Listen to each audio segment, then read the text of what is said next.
गोपाळजी, कुठे हरवलात? नाही, कुठे नाही. बसा, मी चहा टाकते. अहो, चहा कशाला टाकताय? त्यापेक्षा मी पिन की. गोपाळजी नाही म्हणजे मी पण येतो तुमच्या बरोबर, तेवढाच गप्पा पण मारेन. या. तुम्हाला सांगते गोपाळजी, मला गप्पा मारायला प्रचंड आवडतात. हा, ते यवना आलंय माझ्या लक्षात. काय पण म्हणा बरं का, तुमची मेहनत फळायला लागली. खरे एवढा टेम्पो भरून माल गेलाय. काय पण म्हणा, तुमच्या ऑर्डर वाढल्या बरं का. वाढल्या? हो, फक्त वाढल्या नाही, दुप्पट झाल्यात आता. गोपाळजी, इतकं भारी वाटतंय ना मला. मला ना स्वतःवरची जबाबदारी वाढल्यासारखं वाटतंय. गोपाळजी, आपल्याला ना दुधाच्या पुरवठ्यात वाढ करावी लागणार आहे आता. तुम्ही बोलाल ना आणखीन शेतकऱ्यांची?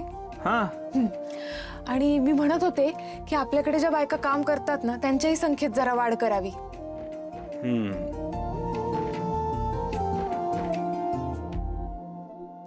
साधारण किती बायका वाढवाव्या लागतील? फार नाही, सध्या दोघी आहेत ना, आणखीन 3 मिळाल्या ना तरी इनफ आहे. बर.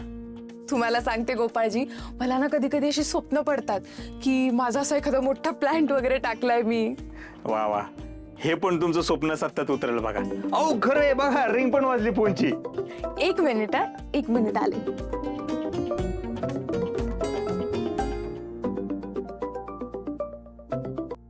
हॅलो. हो हो हो, घेतो ना आम्ही ऑर्डर. एक मिनिट. हा, हो हो, डिलिव्हरी पण करू. मला एक सांगाल का, तुम्हाला किती क्वांटिटी हवी आहे? आर्या फोनवर बिझी आहे. तोपर्यंत जामकर नक्की कोण आहे याचा पुरावा मिळतो का बघतो.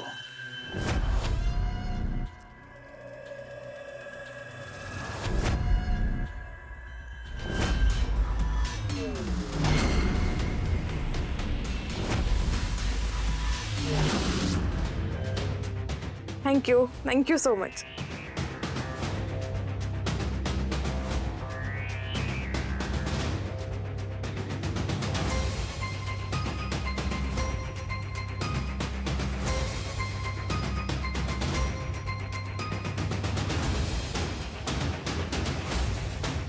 गोपाळजी कुठं गेले?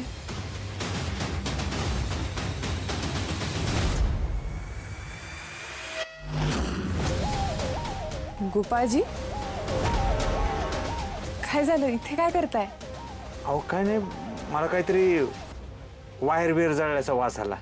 तुम्ही फोनवर बोलत होता म्हणून तुम्हाला काही डिस्टर्ब नाही केलं. मी इथे येऊन चेक केलं तर नाही तसं काय.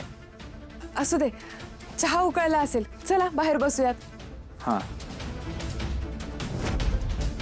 या लवकर. हां, आलो.